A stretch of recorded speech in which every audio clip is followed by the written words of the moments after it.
session is about the organizational culture, which is the second layer, if you remember we were talking about. The first layer, which is the highest level of the culture we talked about last week, so this one is a national culture, or societal culture, which is rightly or wrongly is sometimes related to the boundary of the countries and the people based on where you are staying. On the other hand, today, or the second layer of below the national culture is come to the organizational level. Who we are. Obviously, when we are at the University of Roehampton, we are different from the people in the Kingston University or University of West London. And that who we are and what makes us different from them is create an organizational culture. That is what we call an organizational culture. It makes us we are able to differentiate ourselves from the other group of the people. For instance, when we are talking to IBM people can differentiate themselves from the other group of people and say, this is the IBM culture. This is the Google culture, right? And today we're going to talk about that. We're going to talk about saying, what is this organizational culture we are talking about? Why is it so important to have it? Is it important for organization because it's going to give you the identity, or is it important for the organization because it's going to tell you how to do the things in here? Is it important from the view of the internal people working for us, or is it also important from the people from outside they are looking at us? Or can they see this one, what kind of the organizational culture we do have or not? So these are the things we're going to talk about today, and we're also going to refer to the couple of theories in the organizational culture. In the seminar session, you're going to have several things to do. One of them is a case study. There is a short case study about organizational culture, very interesting one you're going to read. Then we have tools which is based on how to measure organizational culture, which when you use it eventually in the future, you can take it to the place you're going to work, and you're actually going to give you the idea how to measure organizational culture at the place you work. And finally, hopefully this time, as everybody are here, we're going to allocate the team for your podcast for the assignment. And that's going to happen today. Okay, so let's start with a little bit of the brief of what we have done so far. And if you remember this cartoon, which I said this was my favorite one, is why fishes understand is water important when it's out of it. Because you can't, it's going to see this one, this is the end of the time. It's the same for us when we are talking about the culture. We don't understand how important the air for us is. We only understand that importance when we are out of it. This is what we discuss about the national culture. But if you think about it, it could be applied to the organizational level as well. It's the same. If the organization cannot differentiate, say this one, what is our culture, is exactly like we don't know who we are. We don't know who we are and what we are doing here, and what we are doing here, is it different from the other people doing it or not? And what makes us differentiated from the other people in that group or in that sector? So it is important, again, the same thing we said, culture is very important important for us in the national level, but it is as important as a national level in the organizational level for us as well. So what is culture in an organization? Why do we call it organizational culture? And why do we not call it something else? Why do we need to know? What is the definition for that? If you remember, last week I said one of the favorite definitions, which is everybody can understand the meaning of the culture, is the way we do things. Okay. And I think that is not different from the organizational level. There are several different different definitions we give it. In fact, if you search for the organizational culture definition, you will end up something around 170 to 173 different definitions of organizational culture. It's from the anthropologist perspective, from sociologist perspective. They all have their own definition of their culture. But what they have in common, they have one thing in common, is they all say this one, is everything we want to define the organizational culture in a different way. It doesn't really matter. But what we do say about organizational culture is the way we do things around here. And the way we do things around here is basically means what is the shared value, what is the shared beliefs, and what are the shared assumptions. These three things. So if you are talking about it, the way we do things around here, it is organizational culture meaning, So what is included on that one is the value beliefs we have, the assumption we have in terms of the organizational level. Again, if you think about this one, when we are talking about why our culture is very important, because organizations themselves, on their own, they are just a building. They are just walls and floors and ceiling and table and chairs and everything like that. We are giving them a life to them. And that life we're giving to them is how we're going to define the thing that's going to happen in this organization. How we're going to do things around here, we're going to define it. But I'm saying we, mostly the people who are maybe in the strategic level, like leaders, like managers, like owners, founders. These are the people actually creating the organizational culture in some respect at the beginning, because organization, they have different life cycle. They have a different stage of the life cycle.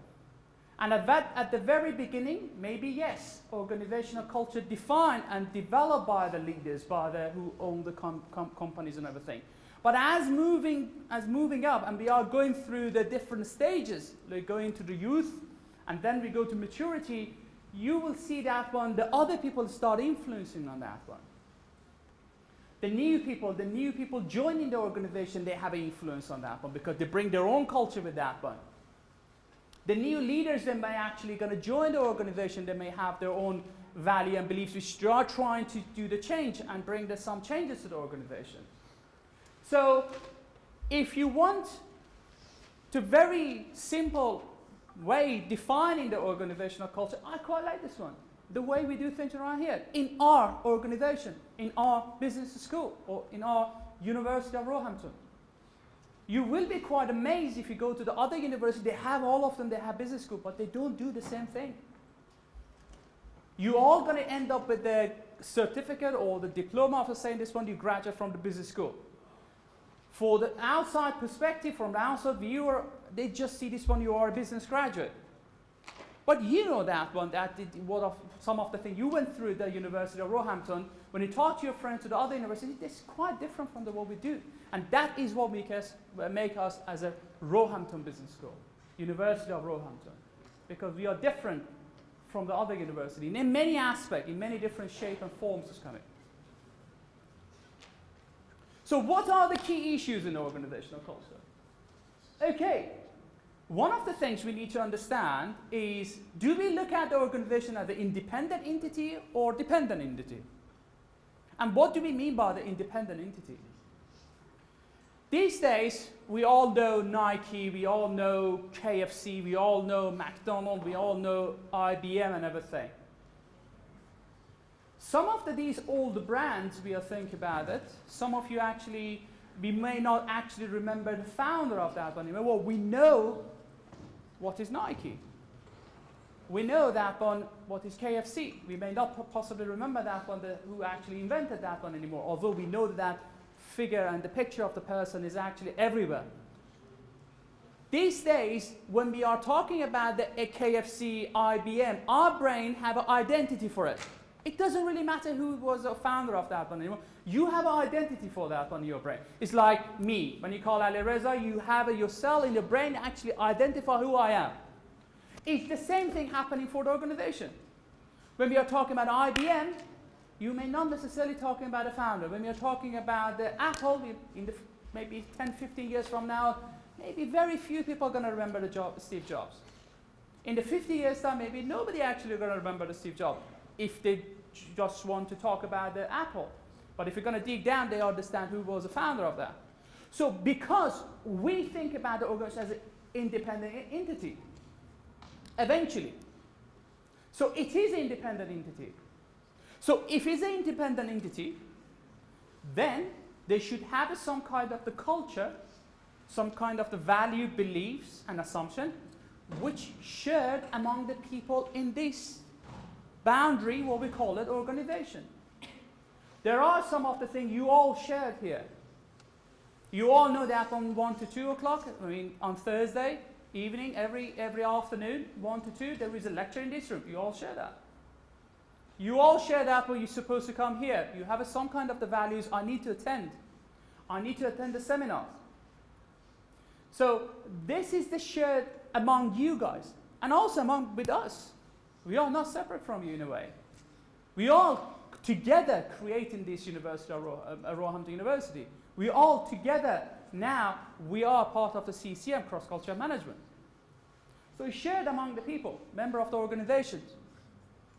Sometimes, when you join an organization, you actually realize some of the thing is there, it's not quite fit for you, or you are not fit for that. That's a different story. We will talk about this one in the later stage. Sometimes we join the organization, it happens, we join the other one university in terms of, because for us, university is like a workplace. So if I join there and see this one, I'm actually not quite good fit for here, then I can understand the value and beliefs there is not quite fit with what I have as a value and beliefs. I either can make myself fit for that one, accept what it is, or I need to leave. We will talk about this element later on as we're going forward. The other thing which is very important, the culture can sometimes act as a constraint. Because, as I said, as we're going through the organizational life later on, there are different people joining the organization. Each one of us, we have their own value and belief, which is derived from the national culture, who we are. And when we are joining the organization, we realize this one, actually there's going to be some of these are in conflict with each other. So the culture and what is existed as an organizational culture may act as a constraint for us. May act as something it doesn't let us to do some of the things we want to do. In your case study for the podcast, you can see this one. There is some constraint because of the organizational culture exists in the headquarters, and that some of those constraints or that culture exists in the headquarters could act as a constraint when you are moving to another country, which is totally, entirely different from what we do over here. And those can act as a constraint. It's going to put you into some situation actually is going to create a problem rather than helping you. It's to create a conflict. And bear in mind, conflict is not bad, by the way. Who said conflict is bad? There are two things in the world you cannot avoid at all: conflict and risk. You can try to manage them, minimize them, but you cannot avoid them. I can hear you here, please, if you have anything important, I don't mind if you go outside, because I still can hear you in the very front. So, conflict and risk, there are two things. By mistake, many people say we need to avoid them. You can't avoid them. We need to manage them. Sometimes conflict is actually healthy for an organization, but as long as we're in constructive conflict.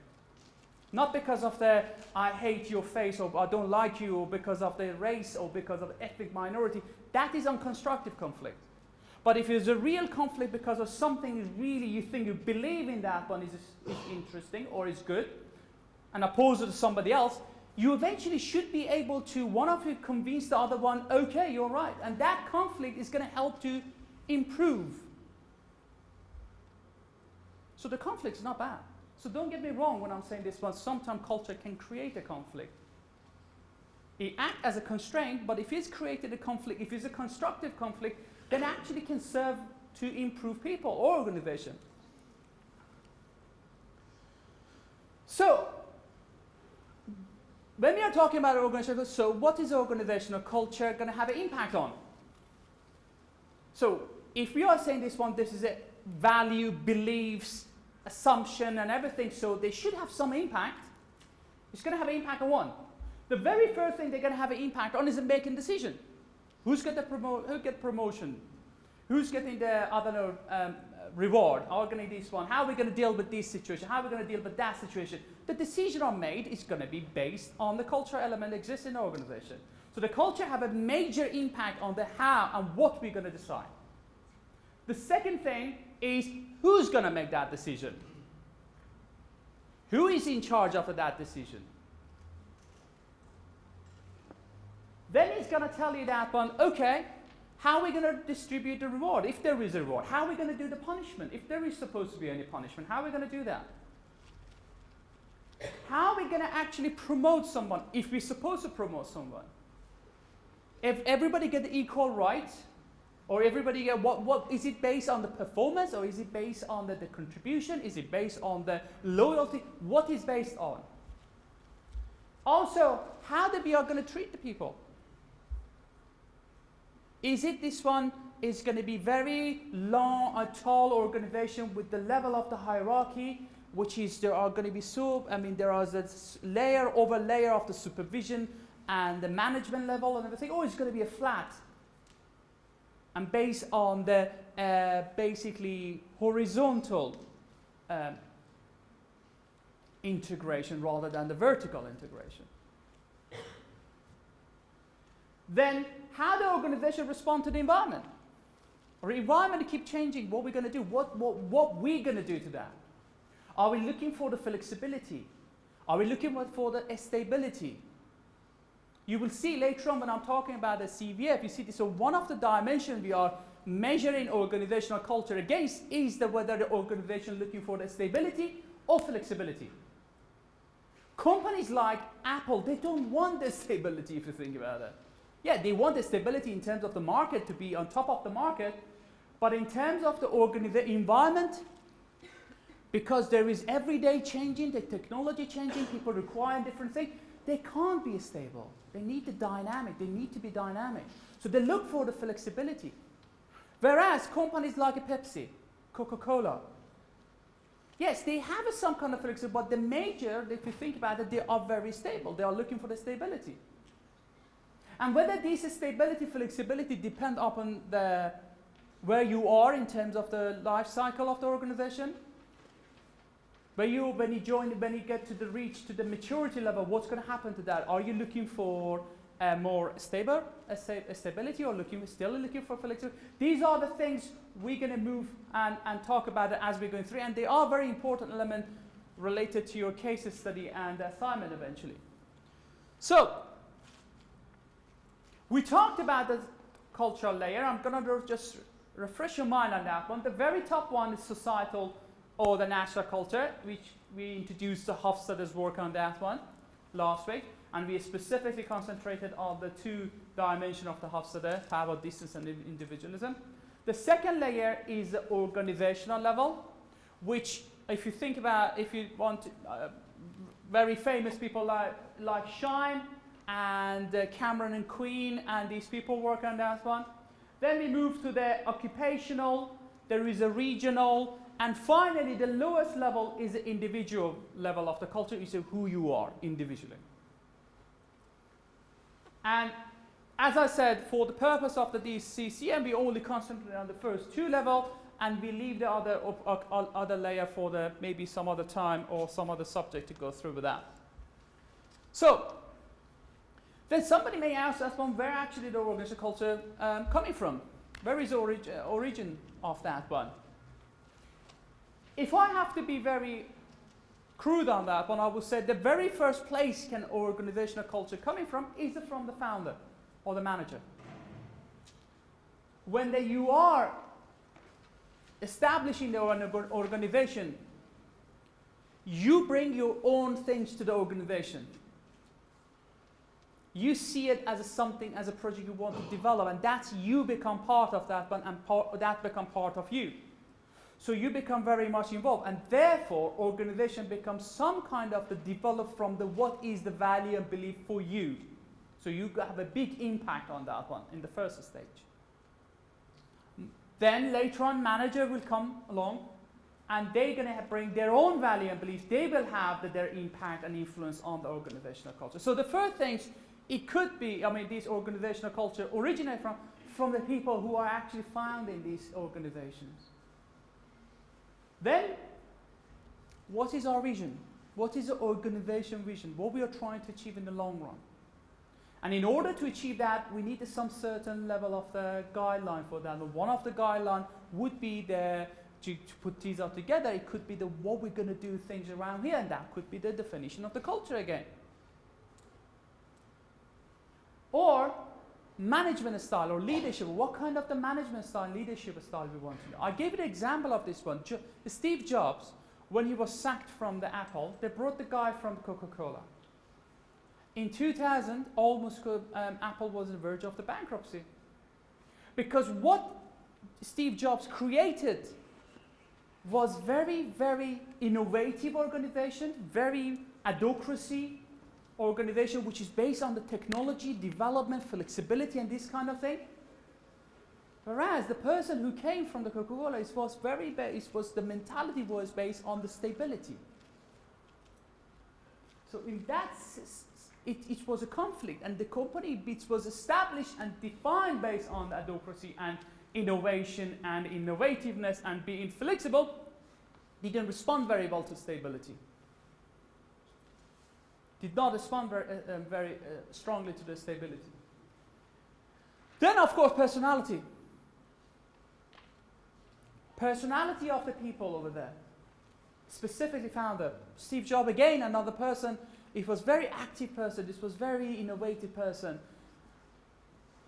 The same for the IBM, the same for the other company. But some other companies, when we are looking at companies like, again, Pepsi or Coca-Cola, you see this one, the people are working there, the personality of them is trying to make the organization be stable.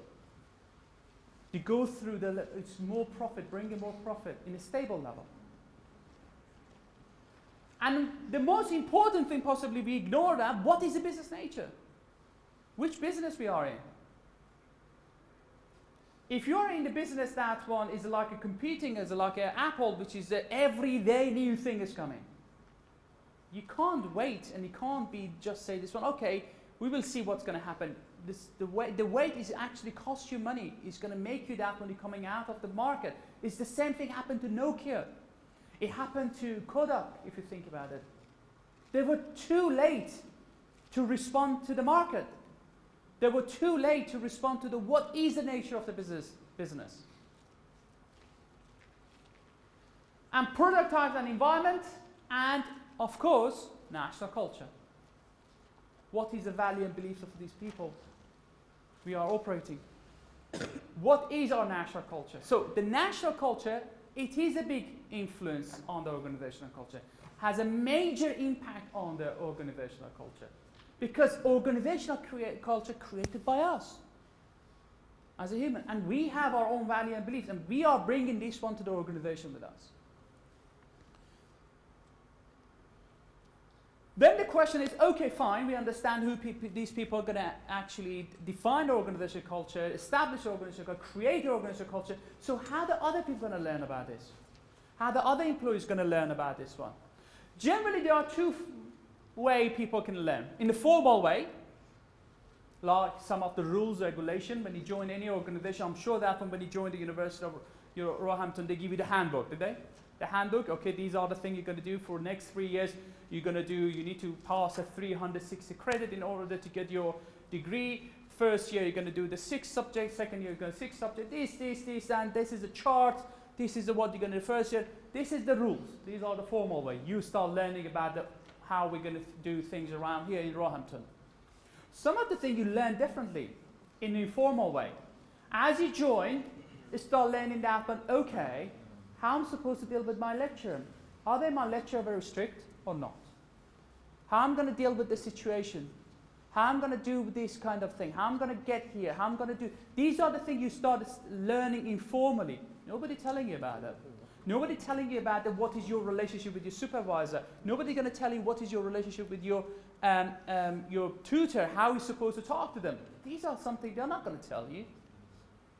You're going to learn as you're going through. That is the informal way of the learning. So there are two different ways we communicate culture with the people working for us, or with us. In a formal way, in terms of rules and procedure, and informal way, in terms of norms. And the norms are the unwritten rules. So, when we are talking about formal and informal, it's surprising to know that when actually people learn formal way about organizational culture, and what you learn about the organizational culture in the formal way, it's only 20% on top of the very top of the iceberg. Most of the thing is hidden. It's under the water. And you're going to learn them as you're going through. Nobody can tell you these kind of things. So in fact, if you think about this one, in order to understand how to survive in University of Roehampton, you're going to start learning yourself. Nobody's going to tell you that. They're going to give you what is the structure, what is the rules and procedure, which is only top of the iceberg. The remaining thing is you, talking to other people, finding the new friends, how are you going to do the assignment, what is the level of assignment, what are we going to do, how I'm going to deal with the situation, how I'm going to deal with my time management, how I'm going to deal with my friends, how I'm going to deal with my lecturer, I'm going to deal with the university. These are things you're going to learn informally.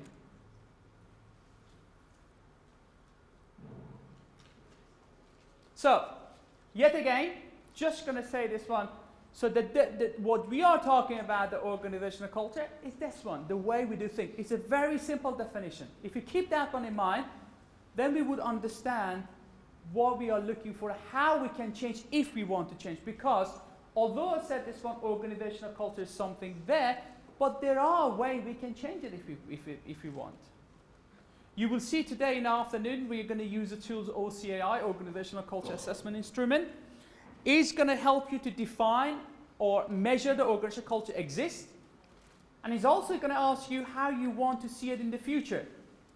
And if there is a difference between the existing one and future, then how are we going to get from where we are, what we are right now, to what we want in the future? There are some changes need to be done. There are something need to achieve that one. And we're going to talk about this one during our, I think this is a repeated one. We're going to talk about this one during the seminar club. So the first theory I want to introduce is the SHINE theory. SHINE introduced in the said this one, organizational culture has 3 layers in itself. He called it that one, the first layer, we call it outer layer, is artifacts and creation. It's something you can see. Everybody can see. Everybody outside can see the University of Roehampton. Everybody can see that one, the building. Everybody can see this one, how we dress. Everybody can see us. Anything can be seen. It belongs to the outer layer, we call it, artifacts.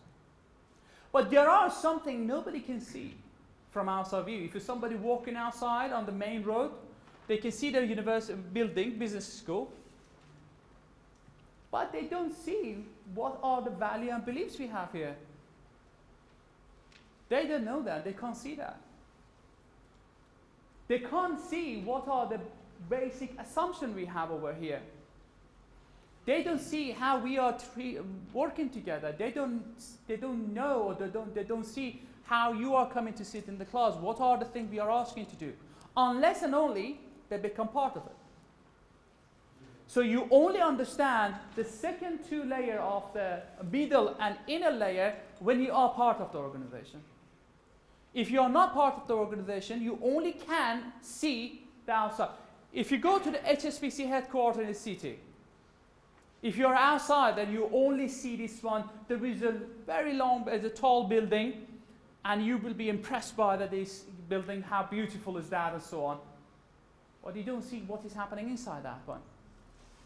You only understand when you actually become part of it, when you get the access to you go to the first layer, you see all the traders sitting in the small decks, they are shouting at each other, they've got the phone and they say, I want to sell that, I want to do that, I want to do that. Then you go to the second layer, you see the desk a little bit larger, people a little bit politer, they still do almost the same thing, but they are possibly do it with the higher clients. You go to the third layer, you see this one now, desks they have the partition and they are divided so the people, they can put the label or they can put the picture of the families. As you go up and up, you see this one, you got to the point that when everybody got the office. Then you go to the point, you see the office become bigger and they got the secretary. And you go to the top level, you see this one, there is a whole level for the one person. You don't see this one. We don't see this one from outside. We only see this one when we are part of the HSBC, we are working there. We understand how hierarchy could be this organization. And then what is a hierarchy working in that type of organization? So if you're a trader, You are not belong to the other level. I don't know whether you remember that series Friends. You remember the Friends? Anybody remember Chandler's job? What was his job? Because the people, I think part of the Friends, they couldn't remember what was his job. There was a session which was very interesting about the organizational culture. There was a guy who was working in the 9th floor, and Chandler was in the 12th floor. All right? And he wanted to be promoted to come to the 12th floor. In one part of that things, Chandler said after he didn't get the job, he said he was not fit for this level. What does it mean he was not fit for that level? Means the 9th floor, they were doing different things, and we on 12th floor, we have their own subculture, which that person cannot fit for that. That was why he did whatever he could not to let him to get the job. That is exactly what we're talking about, the culture, subculture, organizational culture. And always that would be the very good, even inside the organization, how the people they see this, they belong to, and how they are not belong to the different level. Why somebody belong to the 9th floor, but they cannot belong to the 12th floor? What is the reason why? Is it the nature of the job they do differently over there? So, in fact, when we are talking about the organizational culture in terms of the shine, there are also subculture involved in each of these layers we are talking about. The second, which is, by the way, this one is about the shine. So it's talking about the thing we can see, hear, and observe, artifacts, products, food, building, market, fashion. You can see it with the naked eye. The value or middle layer is something we don't see, language, symbols, and you only can see them when become part of the organization. And finally, basic assumption is something believed so deeply embedded in the culture that people even sometimes not aware of that one anymore. Black cat is a good luck or bad luck. So this is what Shine's layer is. Then later on we talked about the different type of the organizational culture introduced by somebody called Charles Handy. He said, okay, we can differentiate organization based on the 4 different cultures. Then he talked about these cultures, said this one what he meant. He said if the organization is very centralized, if the organization is depend on the trust, then it's like a web. We call that kind of the organizational culture power culture. So there is always the centralization is important. Everybody coming to the center. On the other hand, he said this one, if the organization be based on the rules, regulations, procedures, those are defined very strict and people follow them very strongly, that is a role culture. It's based on the logic. Based on the rules and regulation, if you do not follow that one, if you cut one of these pillars, the whole ceiling is going to fall. Then he also said there is a type of the culture organization which they are basing their culture on the task orientation, being task orientated. They just want to get the job done all the time. So they want to know that one, how we're going to get the job done. These are, we call them task culture. So it's a job product orientated. And there are organizations which are based on the people, single individual people. Like doctors, like lawyers. These are the single individuals who are contributing to the organization, but there are stars. We call this one person culture. So he said this one, we can differentiate our organizations or differentiate the organization based on these 4 cultures. How these are being operated, how been defined, and how we are practicing in any organization. Then Dylan Kennedy came along and said this one, okay, let's talk about the organizational culture in different matter. Let's say this one, how we can come up with the companies and how we can differentiate companies based on their feedback and whether they are taking risk. What is the risk? On the 2 elements. How they're getting or responding to the risk and how they are actually getting the feedback for that. If the organization has a high risk with the slow feedback, like an oil company, he called them bet your company culture. So is an oil company, in the oil company, is a very, very high risk. You don't know. You dig down and say you spend the millions and millions on that one. You don't know whether you're going to reach the oil or not. And the feedback, it could be very slow. It could take years and years and eventually you get nothing. On the other hand, we have a company with the high risk and high feedback, film companies.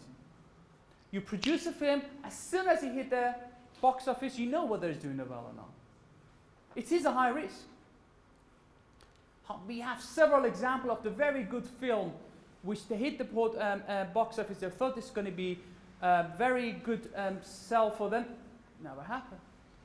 But this type of this tough guy macho culture is based on we have a high risk. We know it's a high risk, but we know the risk feedback of that one straight away.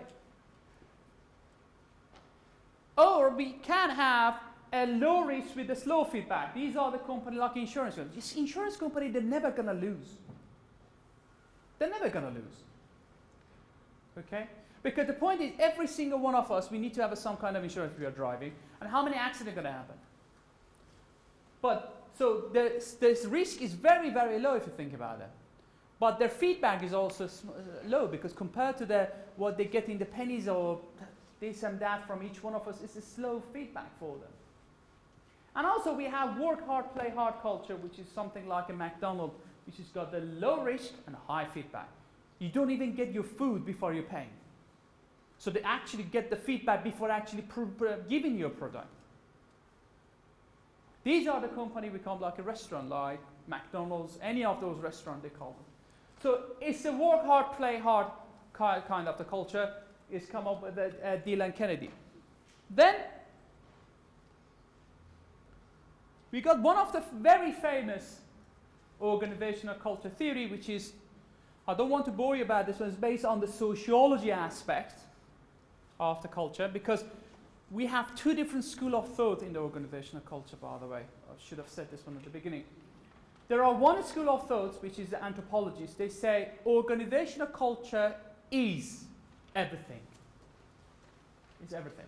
Means organizations is culture, culture is organization. So the culture is. Whereas, and opposed to the opposite school of thought, sociologists, they're saying organizations has culture. Like this desk, like these chairs, like this, whatever they are, it has it. So we can play with it, we can manipulate it. Cameron and Quinn, based on the sociology perspective, which is the organization has culture, create a very interesting theory based on the two axes. On the vertical one, we have that of flexibility versus stability. Companies looking for the stability or company looking for the flexibility. On the horizontal one, we have internal focus and opposed to the external one. Whether we are trying to concentrate on what is internal matter or what we're going to basically focus on what is external matter. Based on these two axes, they came up with the 4 different cultures. On the very top left, from this side, if you think about it, you can see this one, which is based on the flexibility and internal focus, is based on the loyalty, team working, coherent. So it's very much on the person, and you need to care for that people. They call that one clan culture. Because you're also looking for the stability, but all flexibility, but you also have an internal matter in your mind. What is happening internally is very important for you. As opposed to the second one, which is still is a flexible environment they are looking for, but they are concentrating on the external focus, what is outside, what is the outside need for that one, what is external matters. This is based on a dynamic, is you need to take a risk. It's all about the risk taking. It's all about what outside is waiting for us, but asking us to do. They call that one adhocracy culture. Then we move to the second part of basically the culture, theory, which is looking at, rather than flexibility, on the stability. So environment, companies looking for the stability.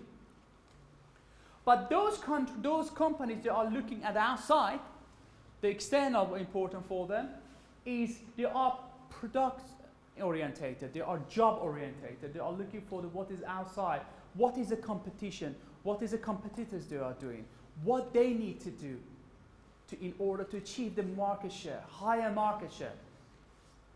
This is the market culture. And finally, the one which is on the left, which is on the base of the stability and internal focus, is based on the formal structure, sometimes hierarchy, different layer of the management or supervision, based on the reward. People are there because of the reward, and that they call a hierarchy.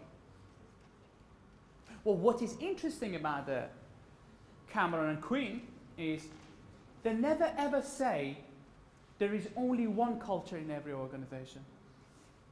What they say, which is very interesting, and I think is very interesting for you guys to know that one, all these four cultures exist in every organization, but different level. They are saying this one, every organization has these four cultures. But because one or two become dominated, the other culture is become minimized. But you cannot say this one, they don't exist. They do exist. Any company you have in your mind, if you think about this one, they will have some element of the clan culture. They will have some element of the adhocracy culture. They will have some element of the market and a hierarchy. But we brand it as a clan culture because clan culture has got the higher influence, it's been more dominated. Or adhocracy is been branded as an adhocracy culture because adhocracy is more dominated there. But nobody can claim the other three are not totally non-existent. That is the element of the called a balanced culture. Balanced culture basically means every organization create their own balance for these four cultures. And the balance doesn't mean it has to be equal everywhere. No. That doesn't mean that. That doesn't mean equality. Balance means you may actually, in your organization, you have more clan, less adhocracy, a little bit of the hierarchy, and the less, but this is your balance. Whereas another company, they may have more adhocracy and less clan. But it still is their own balance.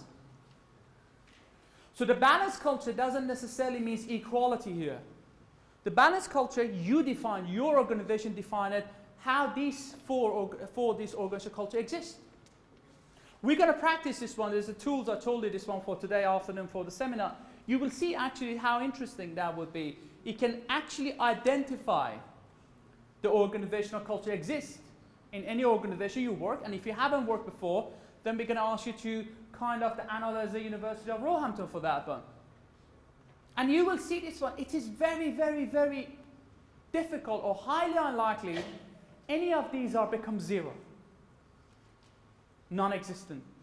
There is an element, there is some level of the existence of each of these organizations, these four culture, exists in any organization. Maybe very minimum, but it exists, still exists. Organizations, any organizations, I honestly don't know what is happening over there, my friends. Honestly. I mean, if it's something funny and interesting, you can share it with us. I would love to hear something funny.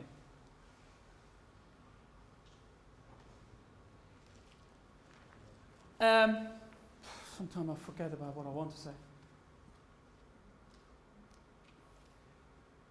So what we're going to do, you're going to see this one, how these four cultures going to have a balance, or they create a balance of that one.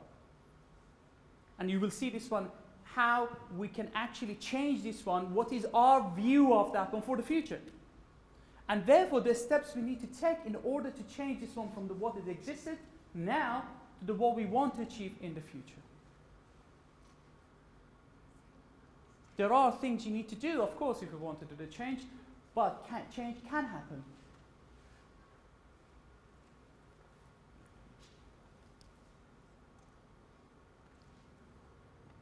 So,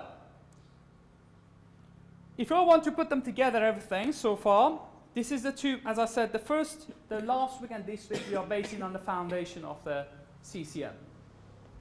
We talked about the national culture and what is the importance of the national culture. And we said this one, whatever we do or who we are is very much based on the national culture, what we brought up with. To do or not to do, right? Is it bad or good?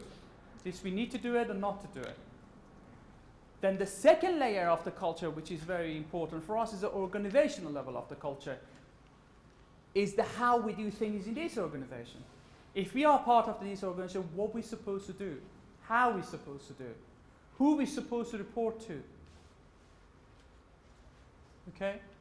So in these 2 weeks, now we are understanding how the national culture can impact on the organizational culture, and we understand that what is the organizational culture have impact is on the so many layer of the organization, like from the decision making to who's going to get the reward or who's going to get the punishment and what is going to be promoted and so on. Then it's now easier for us to start thinking about the other elements. Next week we're going to talk about the leadership, for instance. We're going to talk about this how the culture is going to have an impact on the leadership stuff. Is it the leader going to create the organizational culture, or is the organizational culture going to have an impact on the leader to change their leadership stuff? It's not the one-way relationship here. It's a two-way relationship. But we should know these are before we actually move toward that. We should know that from where these are originated. These are the people we are talking about. These are the human behavior we are talking about. And in order to talk about human behavior, we need to understand where these are originated. Where are they coming from? So, what we're going to do today in the seminar, as I said, we're going to give you the short case study to read and discuss that one very quickly. Then that tools I told you about, we're going to distribute it. So you're going to, if you have worked before, you can think about, or you're working at the moment, you can think about the organization you work and measure your organizational culture from your perspective. The good thing of that tools is can help you to measure the organizational culture based on your perspective. Then we will ask you if you what you want to see in terms of the change, how you want to see that change is going to happen, and you will see this one, the differences. And finally, today is the time we're going to put you in the group. And as I mentioned before, we're going to let you decide about the core of the group today in your seminar class. And please go to your seminar class. Do not go to any other seminar classes. You must be in your seminar class. If you don't, you're going to get 0 for your podcast. I'm telling you very clearly, if you are not belong to the team or the group of you're supposed to be, and you're going for any reason without telling us to another group, you get 0 for the podcast.